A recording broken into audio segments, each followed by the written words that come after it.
Behind palace walls, while the public believed the monarchy was stable, a decision was being made that could quietly redraw the future of the crown.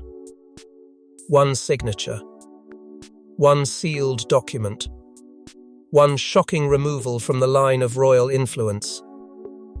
And by sunrise, the woman once thought untouchable had discovered that her place beside power did not guarantee her place in the future. Before we go deeper into what this really means for the royal family, make sure to subscribe so you don't miss a single update. There are moments inside a monarchy that never reach the public, not because they are unimportant, but because they are too explosive to be allowed oxygen. This was one of them. The corridors still looked the same, the portraits still watched in perfect silence, and the palace still carried that old illusion of permanence. Yet somewhere behind closed doors, the air had changed. Not with shouting, not with drama, with something colder. The kind of calm that only appears when a decision has already been made, and everyone present understands there is no undoing it. The king, we are told, had been thinking less about sentiment and more about legacy. That is the dangerous thing about a crown. It does not care what the heart wants. It only cares what history will remember. And lately, history had been pressing in on him like a weight he could no longer shift. The future was not an abstract idea anymore. It had a name, it had a face, and it had the quiet gravity of a child who would one day carry everything the monarchy claimed to stand for. When that reality sinks in, affection becomes secondary. Stability becomes sacred. And the people closest to the throne suddenly discover how conditional their closeness truly is. That is why the papers mattered. Not because they were dramatic on their own, but because of what they represented: control. A silent act of authority, written in language so formal it can sound harmless, even while it changes everything. No public announcement, no ceremony, just revised documents succession-related, regency-related, future-proofing the institution in ways most people would never think to question. And within those careful lines was a move that felt less like administration and more like erasure. A removal that did not scream. It simply existed. Clean. Final. Strategic. Because this was not the act of a man acting on impulse, it carried the fingerprints of planning, of nights spent weighing outcomes, imagining crisis scenarios, calculating what could happen if the monarchy ever faced a moment where the heir's future needed guarding. The palace does not gamble when it comes to continuity. It tightens its grip. And the cruelest part is that it often convinces itself it is doing the right thing, even when the personal cost is brutal. For the Queen, the shock was not just in the change itself, it was in what the change implied.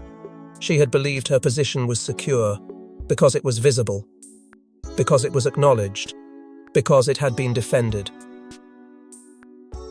But the monarchy's most important decisions are never made on balconies. They are made in rooms where status is measured in trust, and trust is measured in risk. And in those rooms, being beside the king is not the same as being allowed near the future. One can be celebrated in the present and still be quietly excluded from what comes next.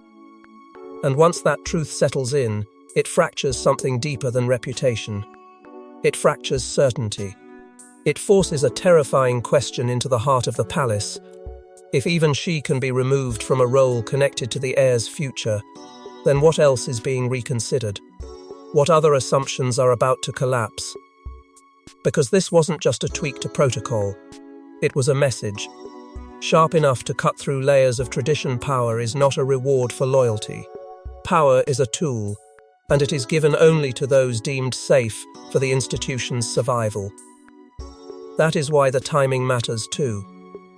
Why it happened in silence, why it was handled like a secret being buried rather than a choice being celebrated.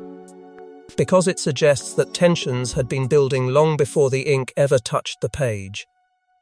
Tensions that did not appear overnight, but grew in whispers, in warnings, in subtle shifts of access and influence.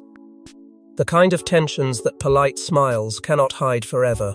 The kind that, once they reach a certain point, Force the monarchy to do what it always does when threatened, protect itself first, and let the emotional wreckage fall where it may.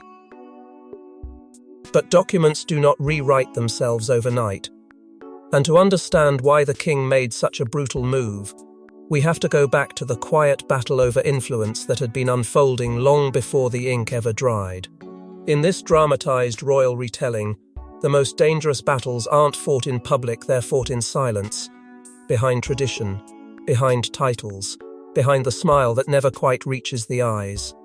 For years she stood at the king's side, visible in every ceremony, every balcony wave, every carefully choreographed moment of royal unity.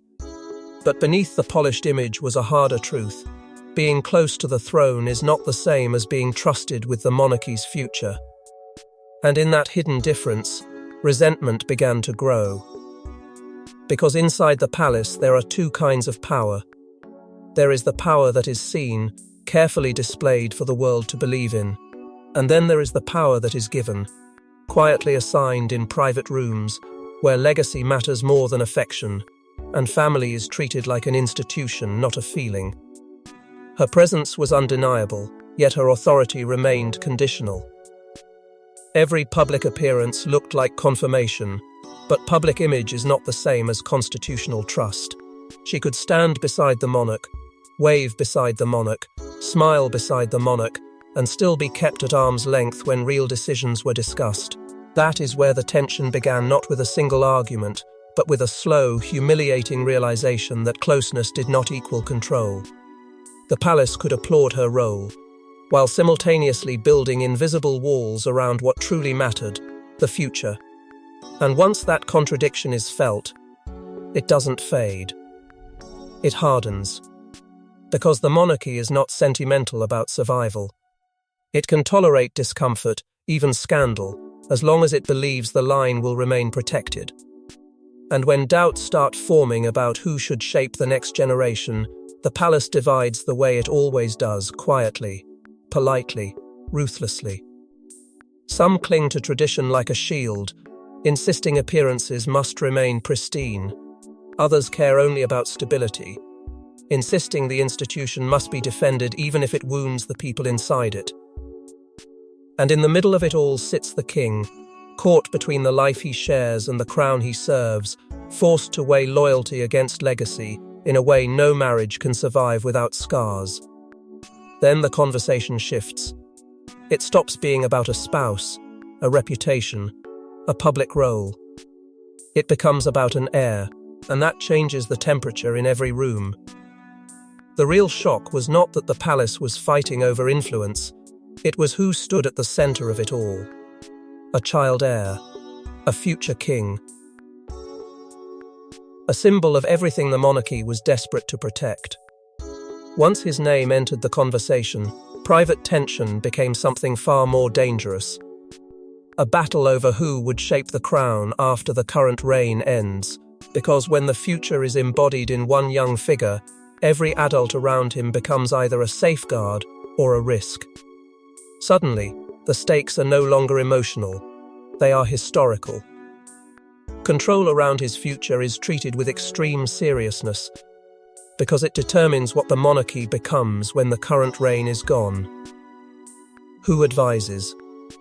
Who represents? Who stands closest in moments of uncertainty? Who is trusted when the palace needs decisions made without hesitation? And in the shadows of that question, fear begins to speak louder than affection. Fear that the wrong influence could stain the future. Fear that controversy could become inheritance. Fear that a polarizing presence could turn the heir's path into a battlefield before he ever chooses it. That fear doesn't need to be shouted. It only needs to be believed by the right people. Because every senior royal, every courtier, every figure with proximity to the line has a private opinion even if they never say it aloud. And the king feels it. Not as gossip, but as pressure. The kind that doesn't let you sleep.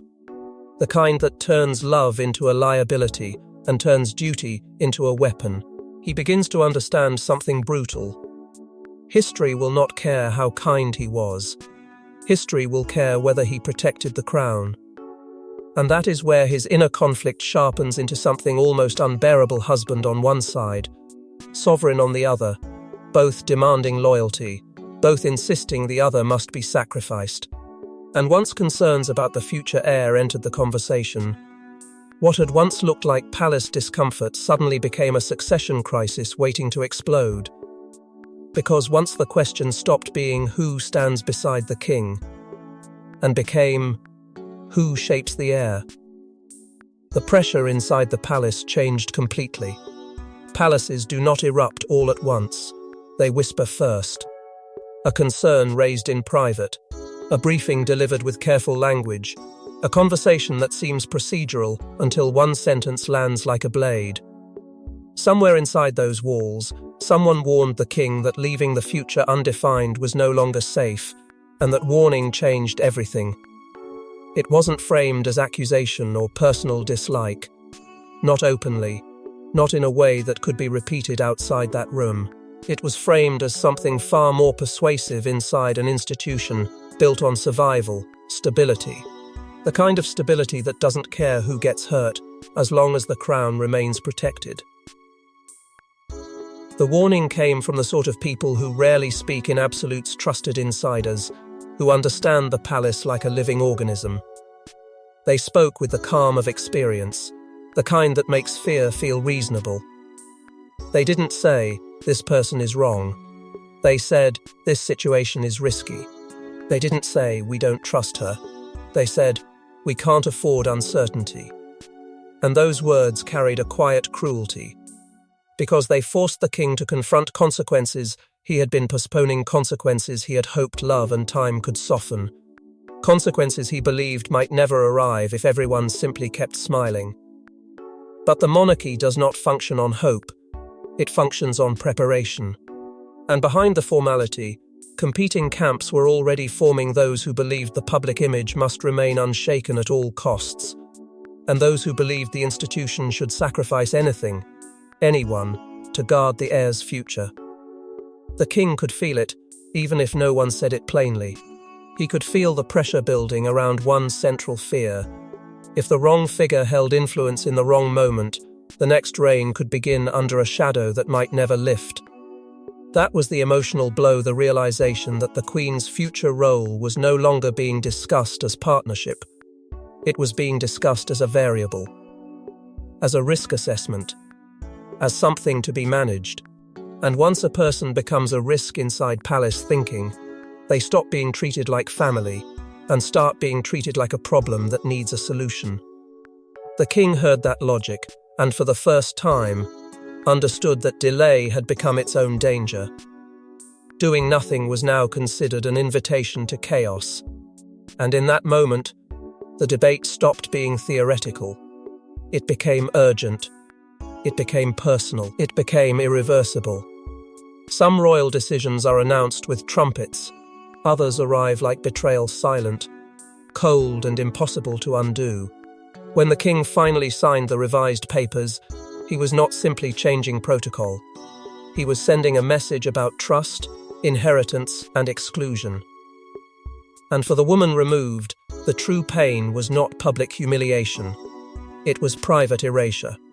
The pen moved across the page, and with every stroke, something broke that could not be repaired with apologies or appearances. It wasn't just a change in wording. It was a boundary drawn in ink. Proximity does not equal succession authority. Presence does not equal permission. For the king, it cost him more than the palace would ever acknowledge, because this was the moment he chose the crown over the person standing closest to him. Not loudly, not with cruelty in his voice, with the quiet cruelty of duty. The kind that lets you tell yourself you are doing the right thing while you feel something inside you die. And for the Queen, the shock came first as disbelief and inability to accept that the ground could shift beneath her without warning. Then disbelief turned into something far more dangerous. Quiet fury. Not the kind that explodes, but the kind that calculates. The kind that smiles when it must, and remembers everything. It felt like the breaking of unspoken promises, the invisible assurances that come with years of shared battles and shared survival. She had endured storms, swallowed judgment, carried the weight of public scrutiny, and believed that endurance had earned her something permanent. But permanence in the monarchy is a myth. The institution rewards usefulness, not sacrifice. And once her usefulness was questioned, the palace did what it always does. It protected itself first and called it responsibility. The most dangerous wounds in royal life are the ones that remain hidden, because hidden pain doesn't fade, it ferments. This was a personal rupture disguised as constitutional housekeeping, a private heartbreak dressed in formal language. And even if the world never saw the moment the ink dried, the palace felt the shift immediately. The air changed. The trust thinned. The smiles became sharper, more controlled, more deliberate.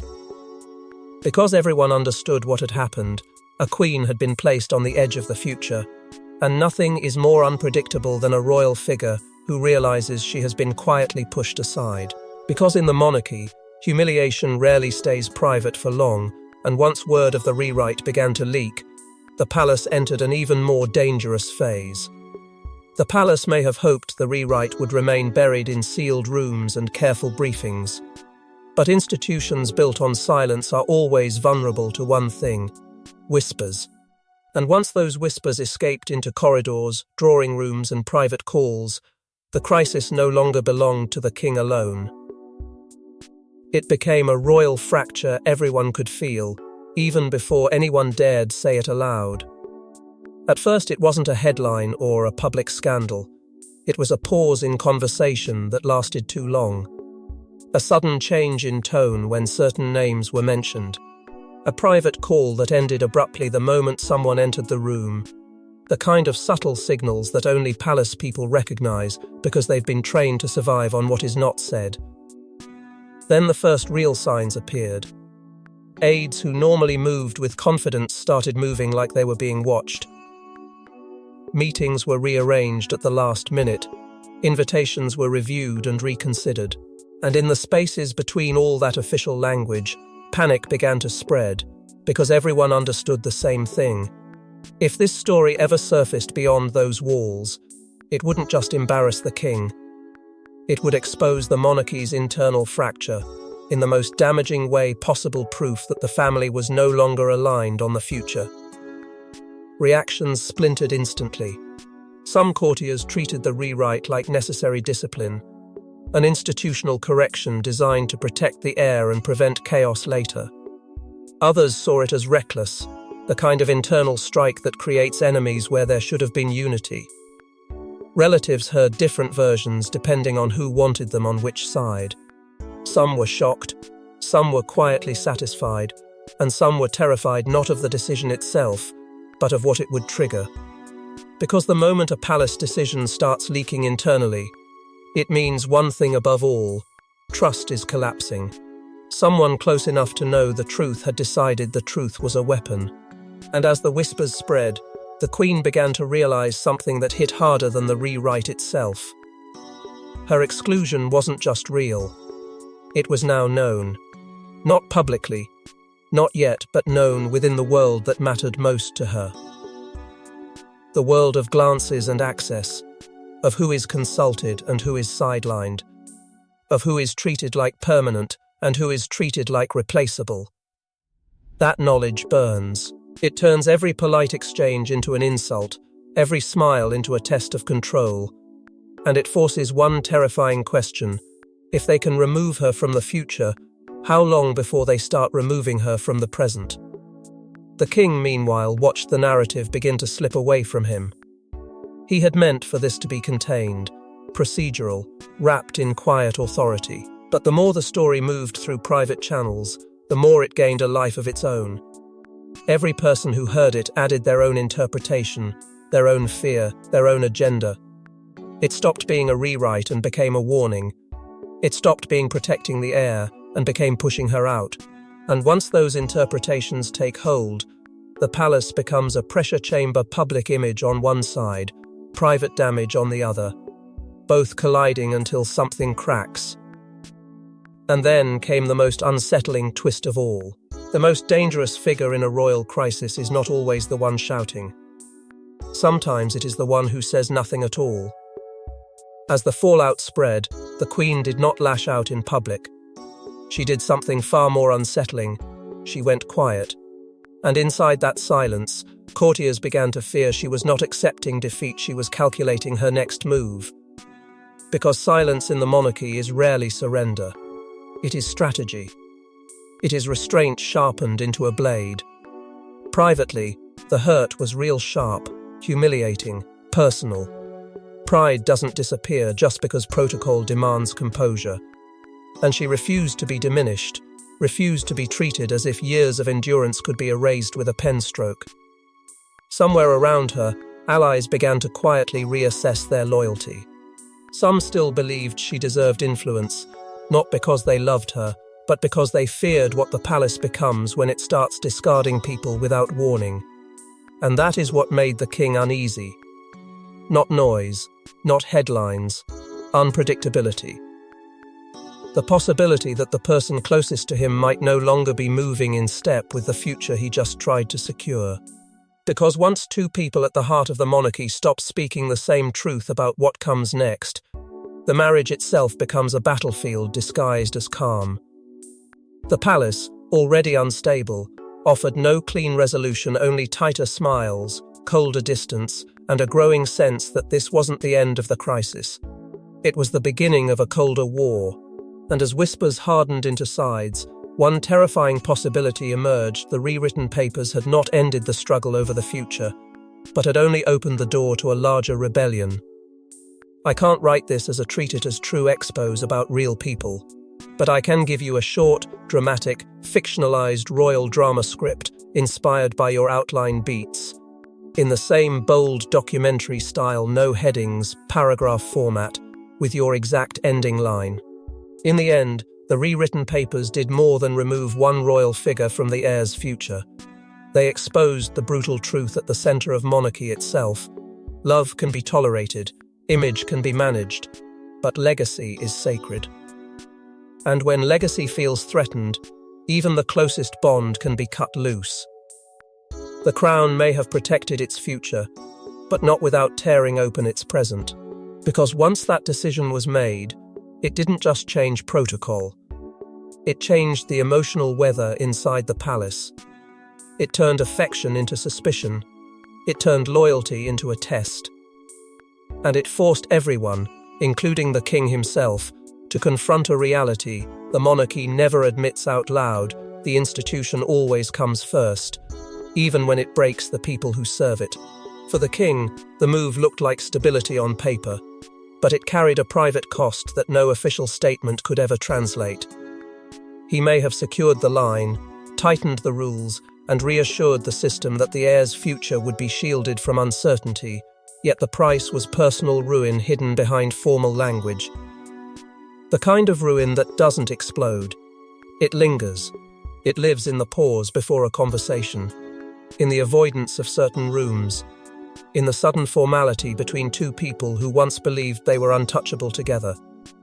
Because when a monarch chooses legacy over loyalty, he may win the argument of duty, but he loses something quieter: intimacy, trust, warmth, those fragile things a crown quietly kills. And the Queen? Diminished in role, yes, but not erased in consequence. If anything, her shadow grew sharper the moment she was pushed away from the future.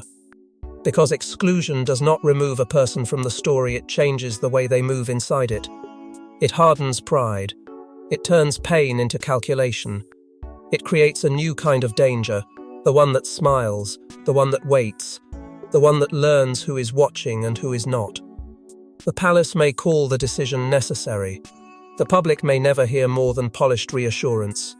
But inside, everyone understands what the rewrite truly signaled: not just a boundary, but a warning that influence is granted only to those the institution deems safe. And safety is decided by fear, not love. And now the heir's future feels more protected, but also more politically charged, because protection always comes with control. The closer the palace moves to securing the next reign, the more it reveals how little room there is for emotion. Royal decisions leave human wreckage behind, no matter how elegant the wording, no matter how clean the signatures. And in the aftermath of this crisis, the monarchy does not look at itself the same way. The illusion of unity still stands for the cameras, but the people behind it carry the memory of what was done in silence and what silence can justify. Officially, nothing is wrong. Officially, the monarchy remains steady, united, disciplined, and loyal to tradition. But royal history has always hidden its deepest fractures behind perfect ceremony. And if this silent removal revealed anything, it is that the most important battles are not fought in front of cameras. They are fought in sealed rooms, in wounded silences, and in decisions that rewrite destinies without ever asking permission. The palace's instinct is never to confess, only to contain, to smooth the surface, to bury the heat. Yet containment has a cost, because every secret creates a crack, and every crack becomes a future collapse waiting for the right moment. Trust inside the palace has been redefined by this one act. Not because everyone agrees with it, but because everyone now fears what it proves, that what feels permanent can be revised overnight, that a role can be reduced without warning, that a marriage can be respected in public while being quietly rearranged in private.